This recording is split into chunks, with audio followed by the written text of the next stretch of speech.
yang telah pun kita sentuh sebenarnya 2 kali pertemuan seingat saya di dalam perbincangan surah Al-Masad, insyaAllah.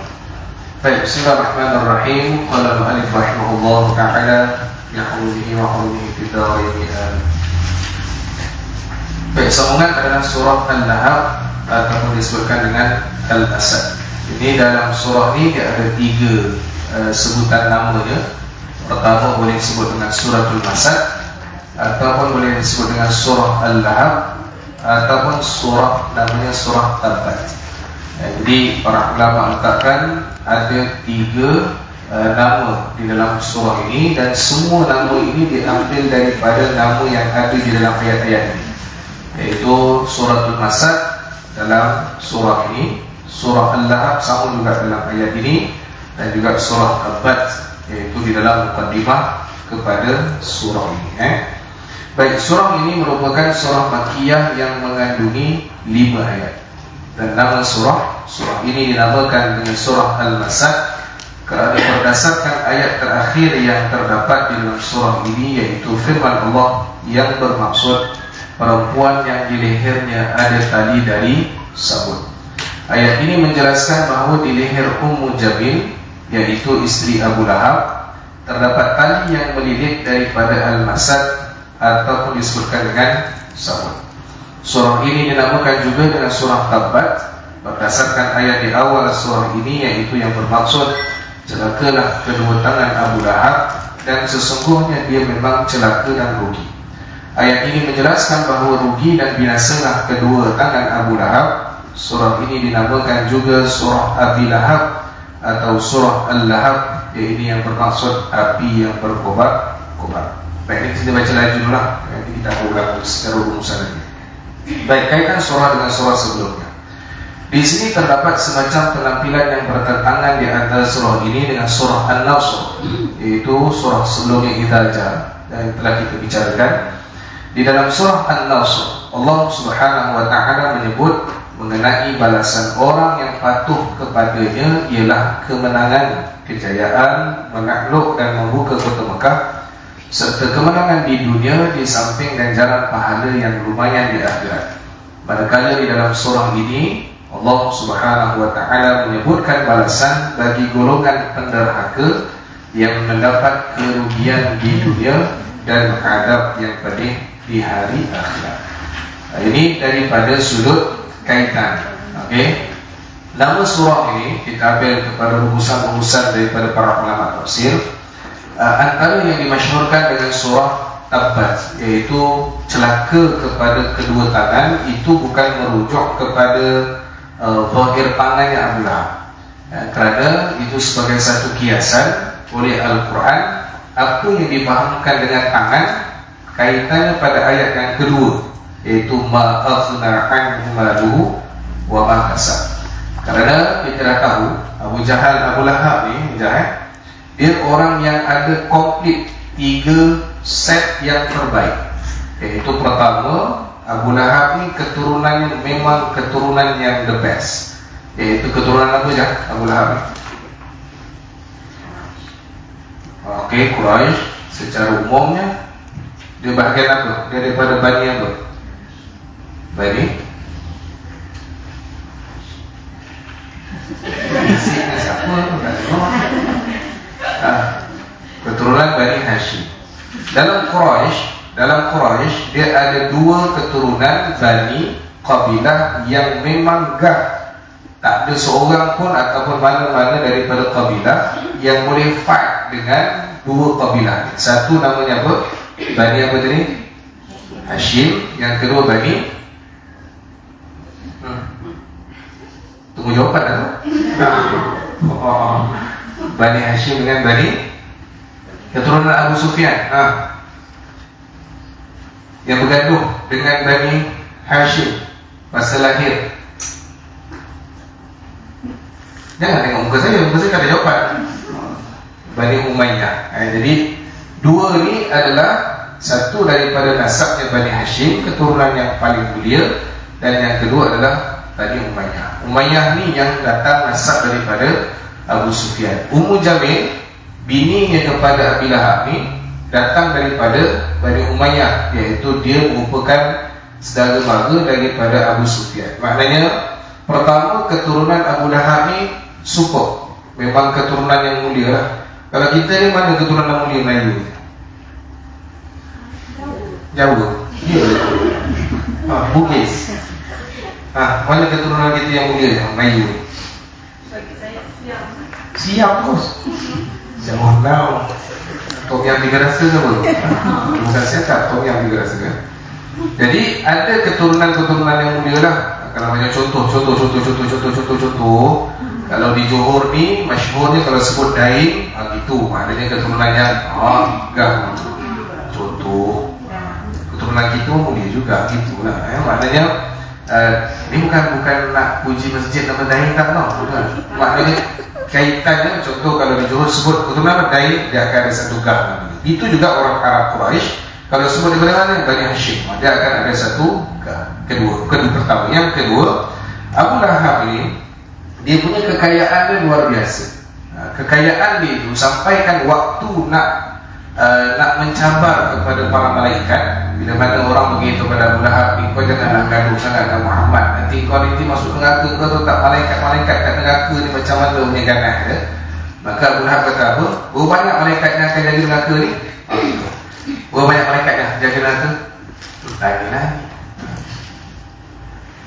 Siapa dapat jawab ni? Jawab dulu lah. Berapa banyak malaikat yang jaga neraka je?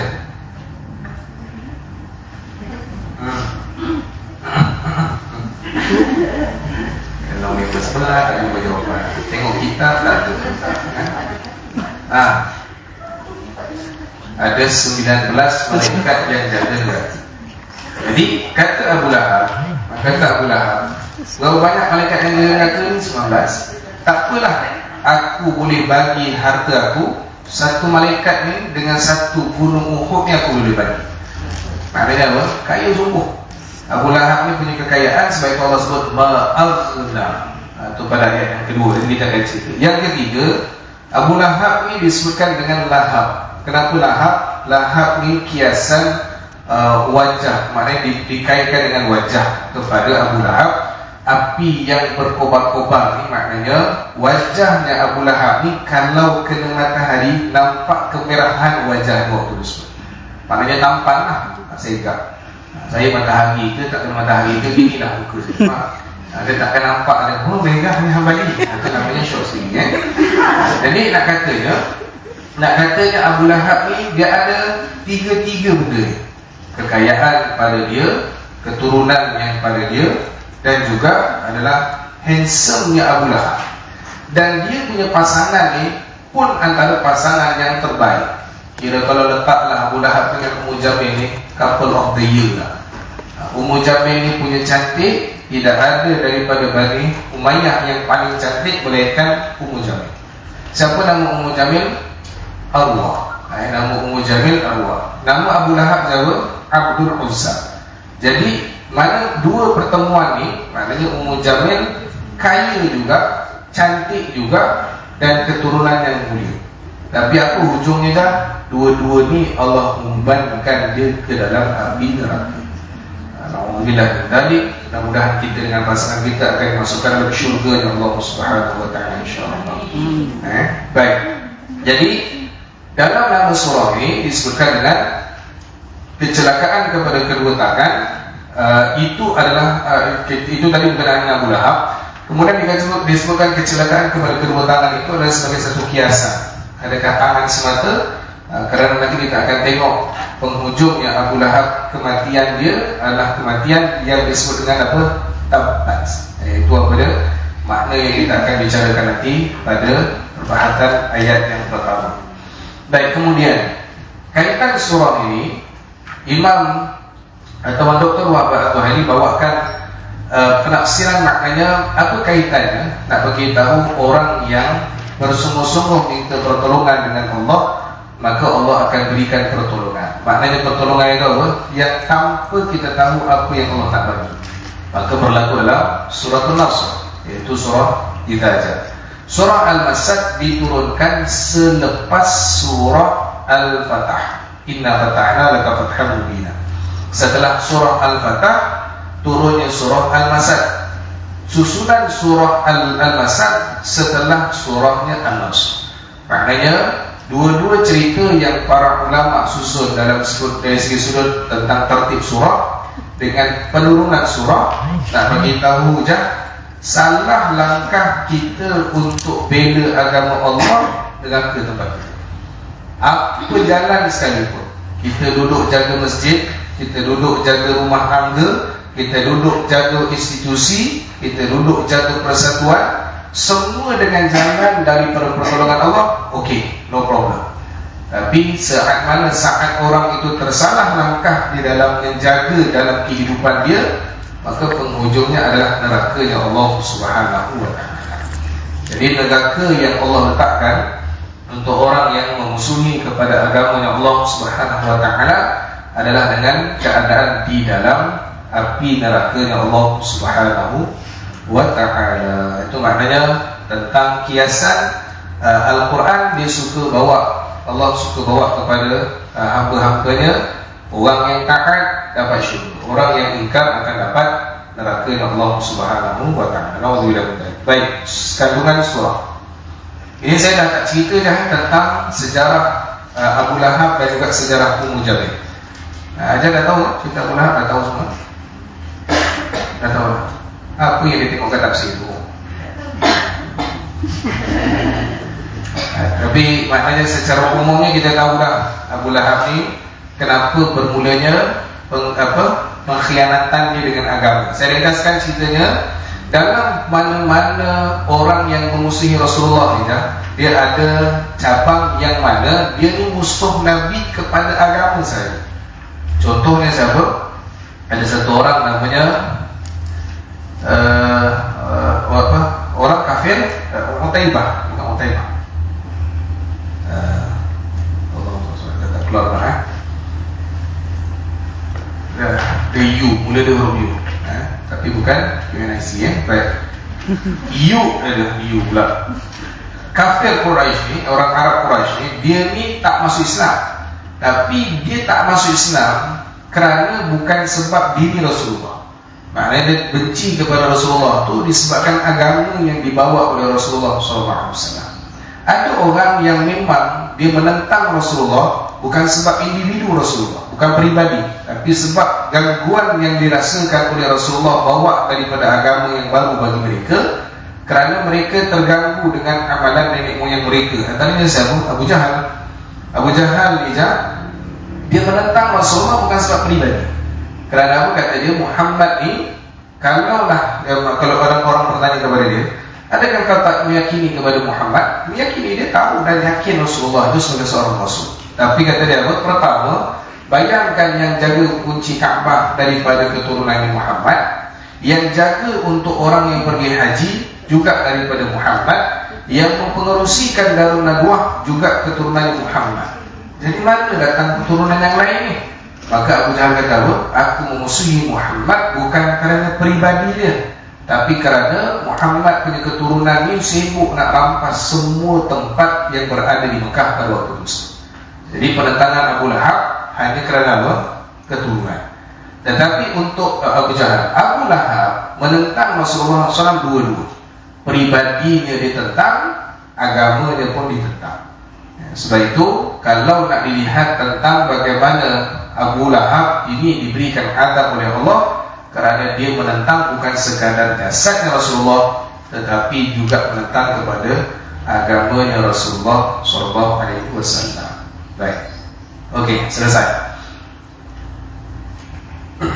Baik, surah Makkiyah, kandungan surah Makkiyah ini mengandungi perbahasan menyeluruh tentang nasib Abu Lahab, ataupun disebutkan dengan nama Abdul Uzza ibni Abdul Muttalib, bapa saudara Nabi SAW.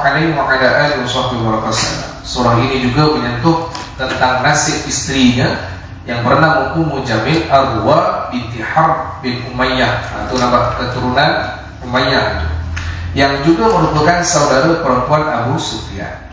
Umayyah ni kalau aja buka dalam kitab sirah, ini aja faham tak faham nganggur gitu. Di dalam kelahiran anak-anak kepada Abdul Muttalib ini, Abdul Muttalib ni banyak anak-anak dia. Masa lahirnya Hashim dengan Umayyah, Hashim dengan Umayyah, bila mana pada peringkat bukan anak Abdul Muttalib,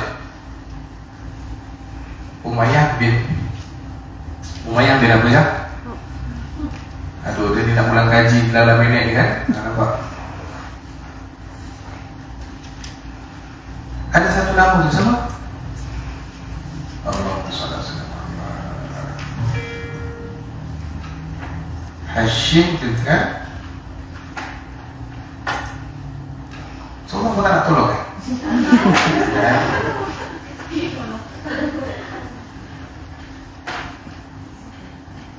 Hashim ni adalah lagi kembur. Sekejap tak puas hati kan?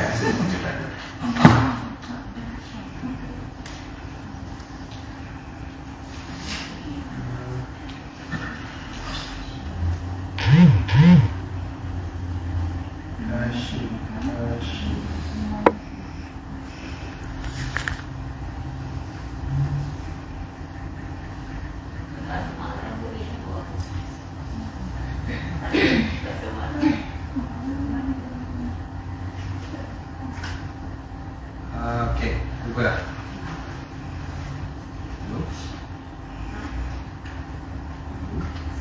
Boleh? Kalau tak pakai mikrofon kau tak turut. Testing. Dah habis kelas kan? Ada tanya dia, kita tak apa. Ha? Time tak ada time. Tak ada. Kita lebih canggih daripada semua masjid yang ada. Okey, tak apa. Alright. Okey, so dalam keturunan Quraisy ni, so dia ada 4 orang. Dia ada maknanya Abdul Manaf ni dia ada 4 orang anak. Ini yang selamat saya catat.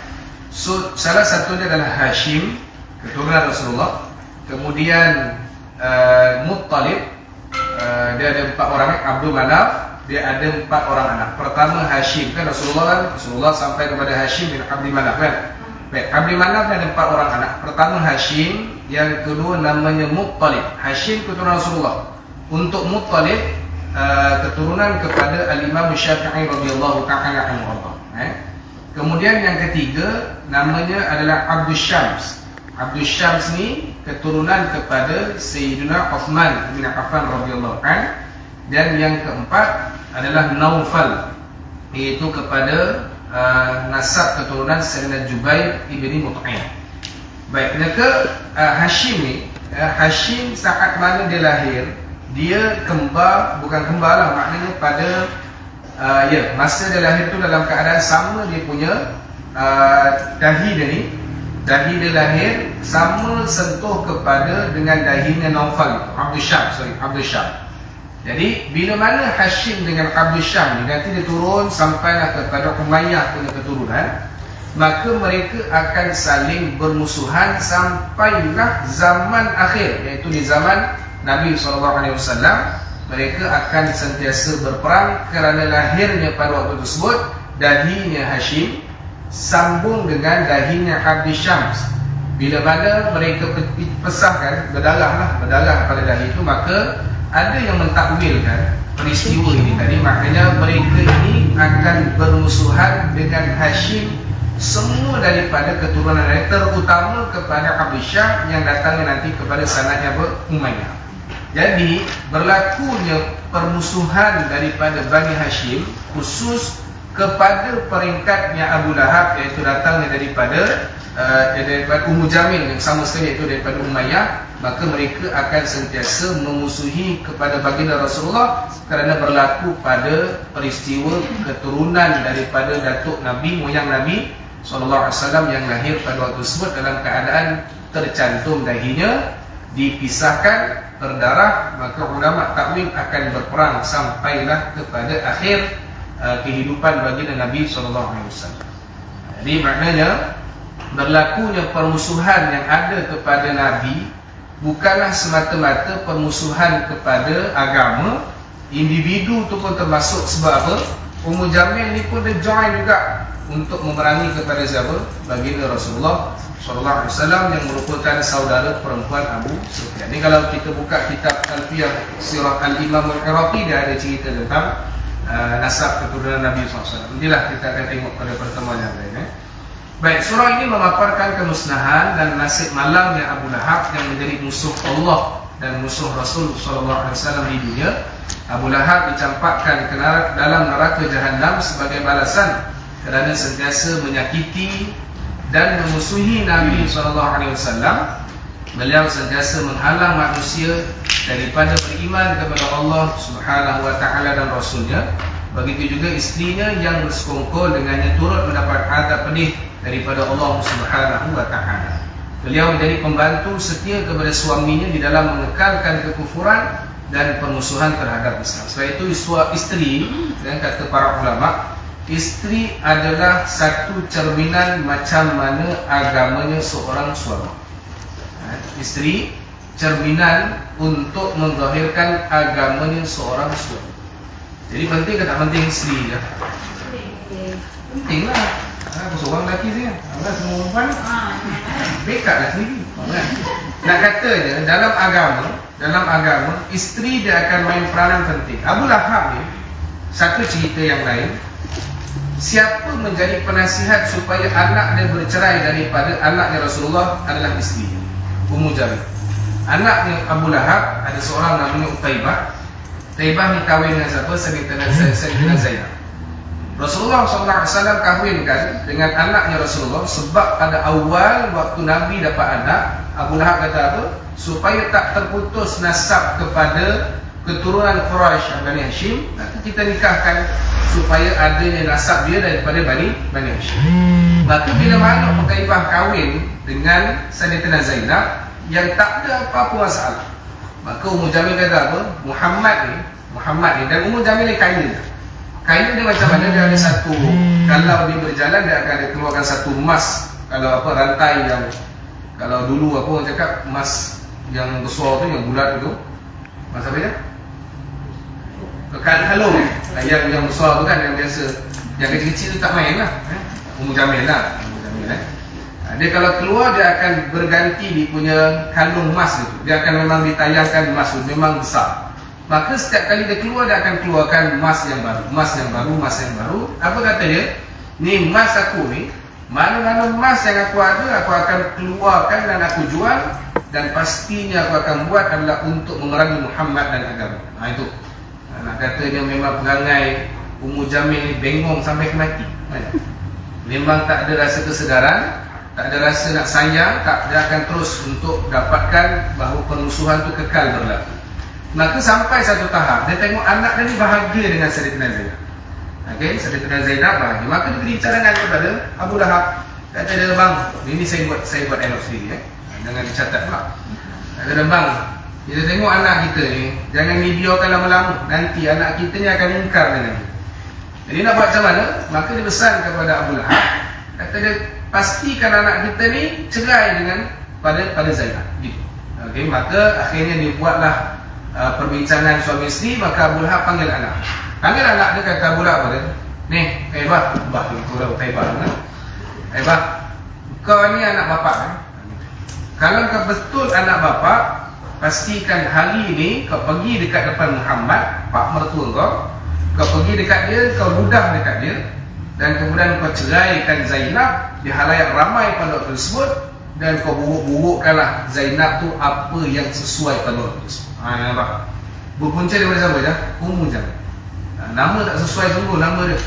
Mak yang paling cantik kan? Ummu Jamil tu cantik kan? Tapi dia yang punca untuk Abu Lahab pastikan anak dia cerai dengan Sayyidatina Zainab. Bila mana akhirnya anak dia kata, okey deal papa, kan? Akan bayar deal. Okey, kita buat. Maka anak dia pun pergi ke rumah Rasulullah SAW pada waktu tersebut, diludah pada Rasulullah. Takdirnya Allah halang ludahan itu terkena daripada Rasulullah. Okey, dan kemudian dia ceraikan Zainab, Sayyidatina Zainab. Lalu Rasul kata dia apa? Oleh hari ini Zainab aku akan pisahkan daripada aku. Dan kemudian dia keluar. Bila mana Nabi dengar perkataan penghinaan kepada anak, ni poin penting pada Rasulullah SAW. Nabi letakkan maknanya untuk diri dia, Nabi tidak akan bersungguh-sungguh. Tapi kalau untuk agama ataupun untuk anak dia, maksud keturunan daripada penghinaan pada tersebut, maka Nabi SAW buat satu pendekatan apa dia? Doa. Jadi Nabi SAW antara orang yang kedua Nabi doa dalam kehidupan Nabi untuk kemusnahan. Dua orang. Satu iaitu seorang yang dalam peperangan, yang Nabi kata apa? Dia ni aku akan bunuh dia sekejap ni. Gitu. Maknanya orang yang Nabi doakan untuk kehancuran. Satu, Nabi kata dia ni orang yang aku akan bunuh dalam peperangan. Yang kedua ni anaknya Abu Lahab. Anaknya Abu Lahab ni bila mana Nabi dengar waktu tersebut, maka Nabi doa. Allah doanya apa? Doa yang biasa kita dengar dalam qunut nazilah. Allahumma sallit alaihi kalban min kilab. Wahai Allah, hinakanlah dia, iaitu anaknya Abu Lahab tadi, dengan binatang-binatang yang ganas, khusus anjing-anjing engkau, wahai Allah. Itu Nabi doa. Dia nak katanya apa? Nabi doa kepada Qutaibah, sampailah doa Nabi ni kepada Abu Lahab. Bila mana Abu Lahab dengar, ini namanya apa? Dah lah bengok. Kafir Quraisy yang bengok. Nabi doa kali tu, dia tahu pula takut waktu tu. Gitu. Katanya orang-orang Quraisy ni dah dia main cakap dia dekat mulut ni, tapi sangat takut dengan Nabi SAW. Okey, baik. Maka waktu tersebut Abu Lahab bila dengar saja Nabi doa tadi, maka Abu Lahab kerahkan, sebab anak dia waktu tu dah on the way dah nak pergi ke Syam nak berniaga. Kerana Abu Lahab kan tahu bahawa satu tempat nanti dia akan singgah dekat satu tempat rehat, yang mana tempat rehat tu memang tempat banyak binatang buas. Okey, maka ringkaskan ceritanya, dia arahkan semua mana orang-orang bawahan dia untuk pastikan tentera, binatang-binatang semua buat kepungan. Malam tu saja kata, pastikan malam ni jangan biarkan anak aku sorok-sorok. Takdir Allah, maka Allah tidurkan semua binatang-binatang, semua tentera-tentera. Maka datanglah harimau pada waktu tersebut dan habis menghancurkan anak kepada Abu Lahab. Maka Allah sebut dalam Quran, ma'aghna anhu maluhu wa ma kasab. Kasab tu salah satunya apa namanya, iaitu anaknya pun tak ada langsung harapan untuk selamat daripada azabnya Allah Subhanahu wa taala. Sebab itu jangan main-main dengan doa yang baginda Rasulullah sallallahu alaihi wasallam. Jadi Ummu Jamil ni nak katanya memang daripada awal sampailah kepada tua, matinya pun sama dengan Abu Lahab. Okey, matinya sama dengan Abu Lahab. Iaitu apa dia?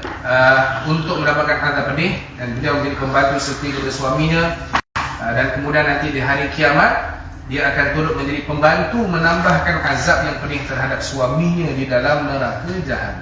Ini sepakat ulama, Abu Lahab yang azab, yang akan tambahkan azab Abu Lahab adalah isterinya juga pada waktu itu. Jadi ajar-ajar yang dimuliakan oleh Allah, wanita, isteri ataupun perempuan ini Allah telah memuliakannya sehingga ada ayat atau surah yang khusus berkaitan dengan An-Nisa. Jadi maknanya Allah bagi guideline dan kemuliaan seorang wanita, dia ada pilihan untuk meletakkan suaminya di mana.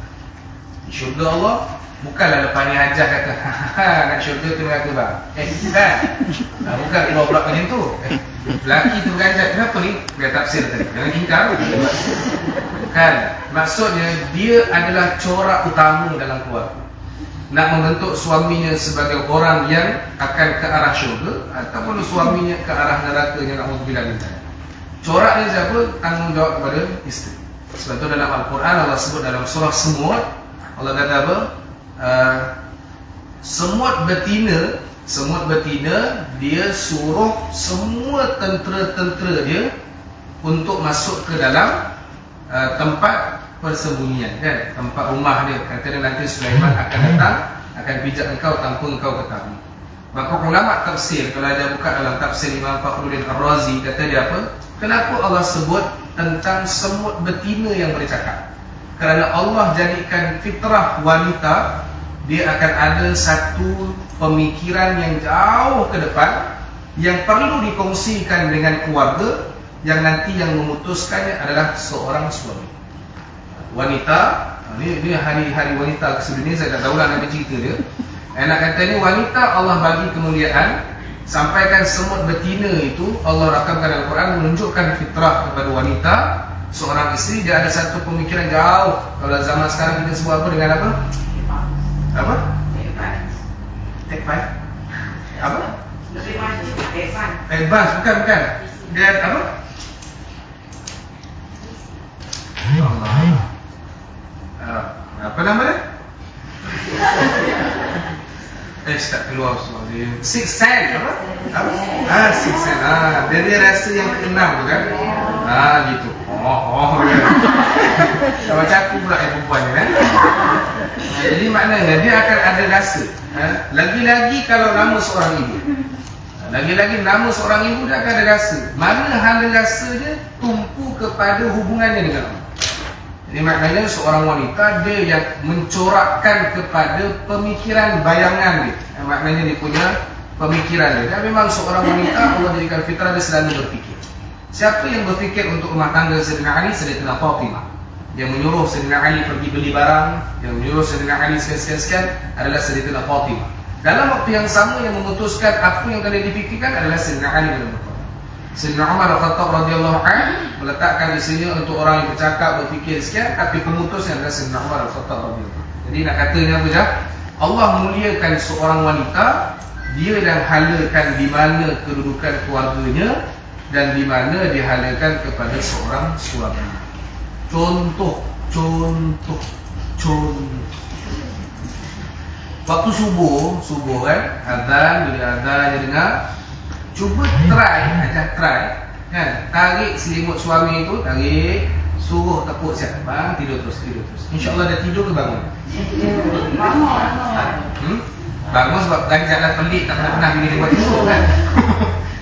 Tapi kebiasaannya bila isteri melayani dengan gitu, maknanya dia tarik lagi selimut, siap tepuk, tidur bang, dia akan tidur pasti. Kebiasaannya gitu. Sebab apa? Itulah yang dibawa. Berbeza dengan masuk subuh, bini membebel kat dia. Boleh bangun tak bangun? Tak bangun. InsyaAllah. Sungguh.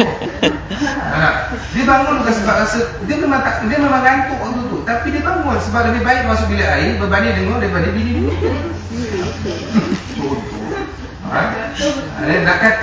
Nak katanya realiti di mana kita akan bawa suami kita pada dan satu lagi, jangan jadikan media sosial di zaman kita hari ni, ini pesanan diri saya dan kita semua.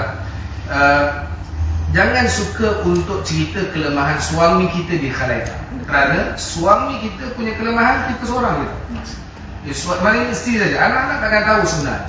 Anak walaupun dia duduk satu bubung, satu rumah, tetap takkan tahu. Jadi jangan jadi macam hari ni saya tengok di Facebook, di mana-mana media sosial, agak rasa nak cerita kelemahan suami, dia cerita saja.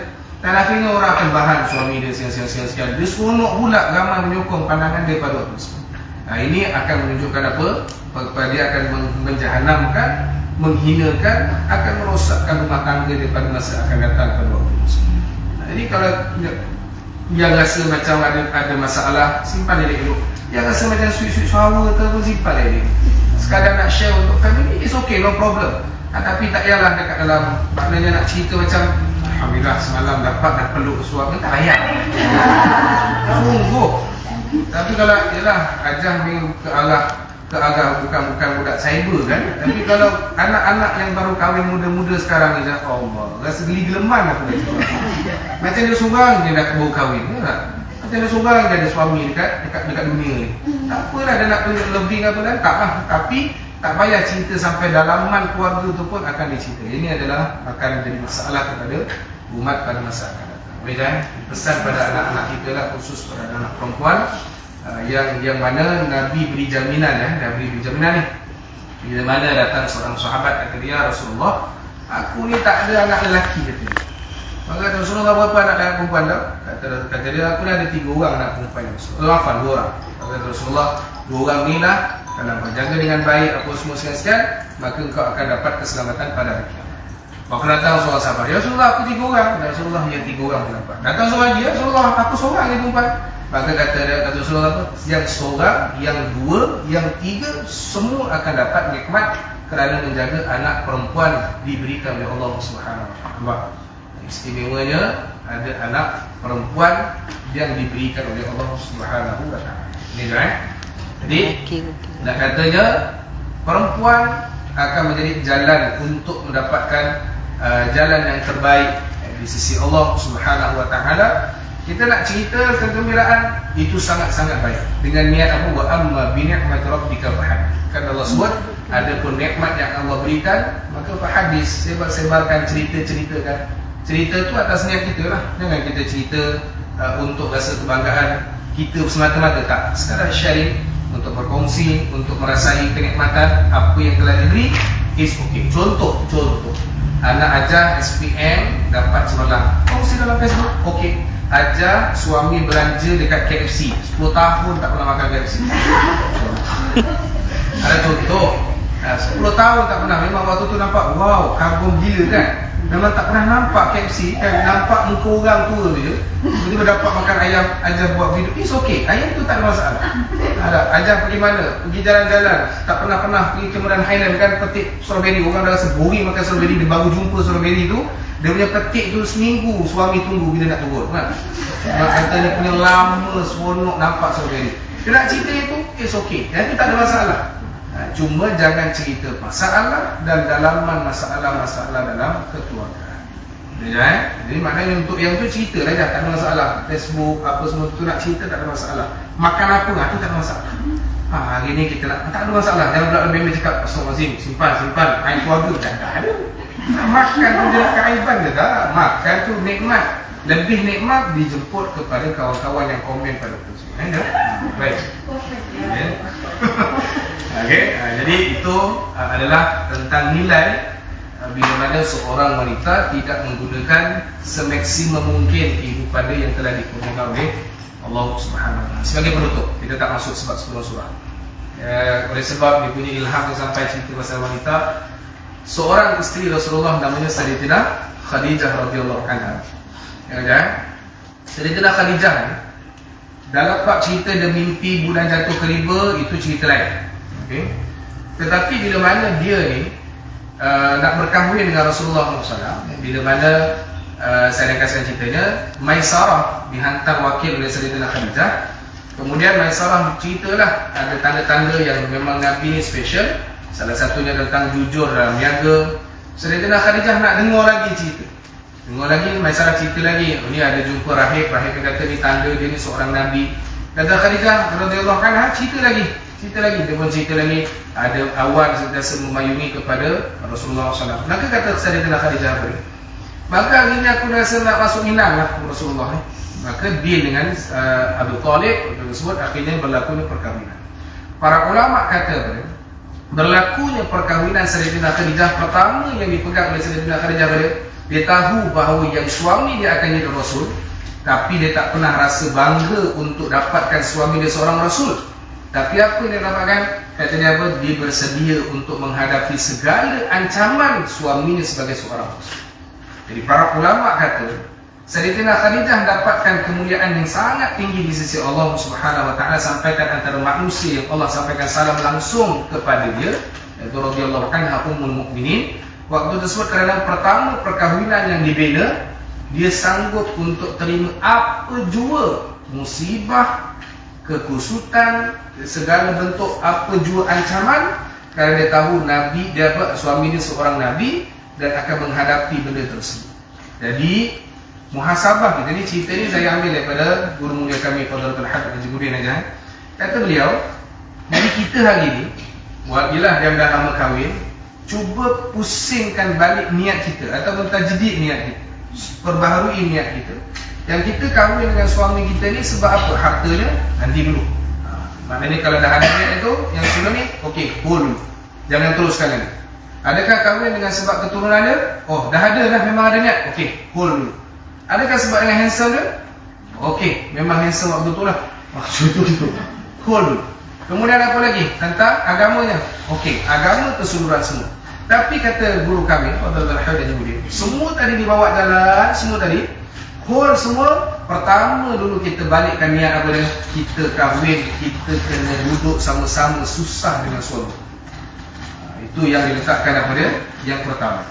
Jadi Sayyidatina Khadijah kahwin dengan Rasulullah dah. Bila mana Nabi dapat wahyu dan kemudian Nabi balik ke rumah Sayyidatina Khadijah.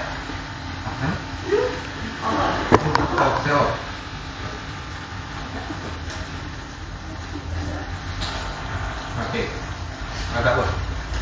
Biarkan dia bunyi Kita nak ambil lah, insya-Allah ambil lah Apa tadi? Okey, Sayyidatina Khadijah. Apabila Nabi balik ke rumah Sayyidatina Khadijah, apa yang dibawa oleh Sayyidatina Khadijah? Dia tahu bahawa bermulanya kesusahan yang akan datang kepada Rasulullah. Tapi apa dia buat? Ketenangan, dibawakan jalan penyelesaian, dibawakan kepada jalan untuk bersama-sama dengan Nabi. Kata dia, wahai Rasulullah, suamiku itu pasti malaikat. Dia akan bawa benda yang benar. Wahai suamiku Rasulullah, tak apa, kau tenang-tenang, duduk, tak apa, tak ada masalah, itu bukan dari syaitan.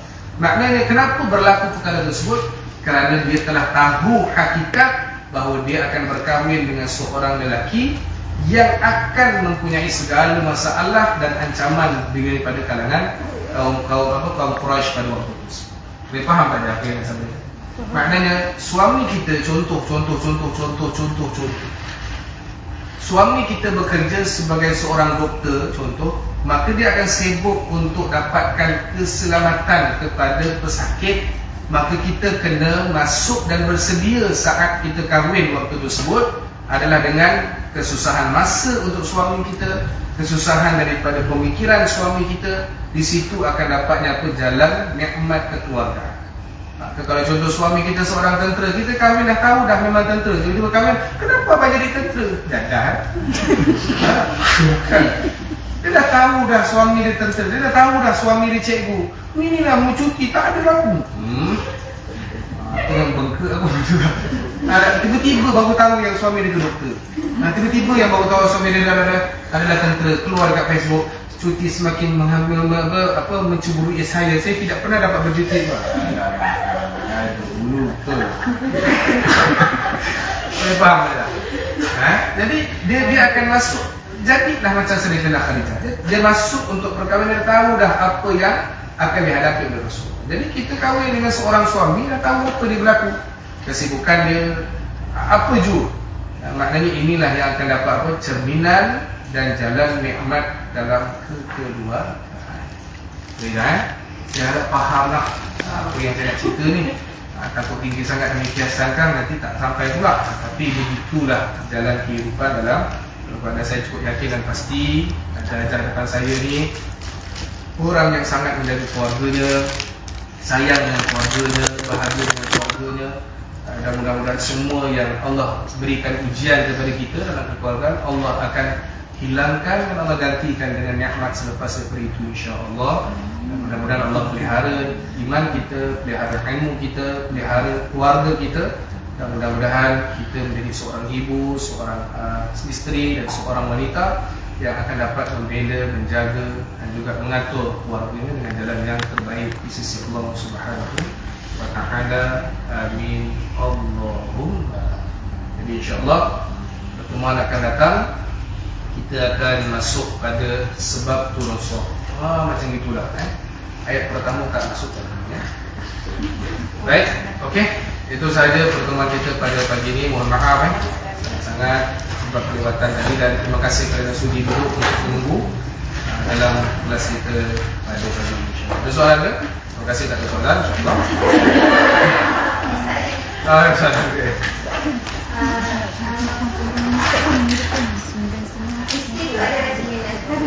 Ya.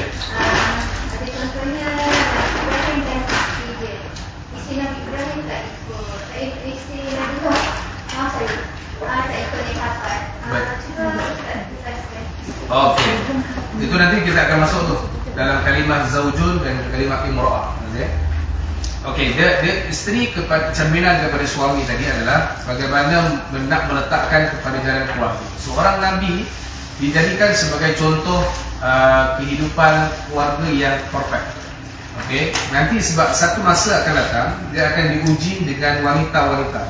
Contoh, bila mana di zaman Nabi Allah Ibrahim, pada waktu sebelum dia dapat zuriyah, keadaan cerita Sayyidatina Hajar adalah berbeza setelah mana beliau dapat anak. Kerana Allah sebut dalam Quran, sebelum dia beranak dia akan sebut dengan imra'ah. Tapi bila sebut anak kepada zaujun. Tapi ada perempuan yang akan dikekalkan dengan imra'ah selama-lamanya. Antaranya isteri Nabi Lut, isteri Nabi Nuh, dan juga isterinya isteri Haman dan seumpama. Jadi kenapa berlakunya maksudnya kenapa adanya sebahagian wanita yang dikekalkan dia punya kemungkaran kepada Allah? Kerana di situ nak katanya kalau ada keingkaran ni, saya ambil daripada huraian daripada tafsir Imam Ar-Razi. Kalau ada pengingkaran yang berlaku di pada kalangan isteri, di situ yang tadi kita cerita, pemutusnya suami. Dia akan ada cerminan, maknanya dibawa apa dia punya pandangan, apa yang dibawa dia punya hujah, maka suami kena letakkan pendirian pada waktu itu. Tapi cerminannya dia akan tetap, maksudnya dikatakan dia akan bawakan kepada apa? Penyalahan kepada keluarga. Di sini Nabi Lut kekal dengan keadaan perkhianatannya, di sini Nabi Nuh kekal dengan kekufurannya, maka mereka ni akan letakkan kepada isteri-isteri yang dalam keadaan kecelakaan. Maka dalam kehidupan kita pun akan berlaku pada waktu tersebut.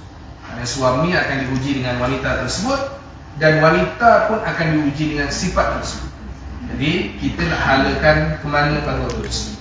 Jadi cerminan kita pada waktu tersebut pada suami, maka orang akan nampak hari ini adalah dengan keadaan isteri. Tapi untuk para nabi, dia dijadikan sebagai satu jalan kehidupan, contoh. Maknanya takkan kita nak ikut kepada isteri Nabi Nuh, contoh.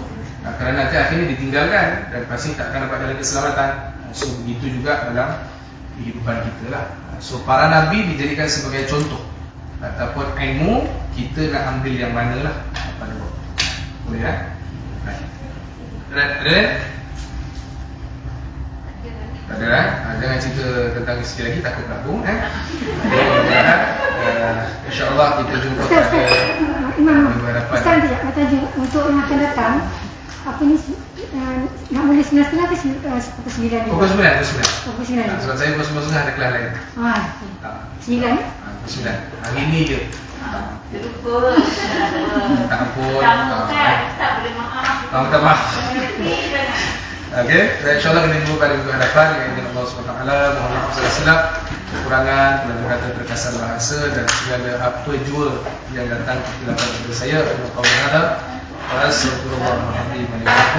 Assalamualaikum warahmatullahi wabarakatuh. Kita tangguh dengan tasbih kafar dan sunat. Subhanallah. Alhamdulillah.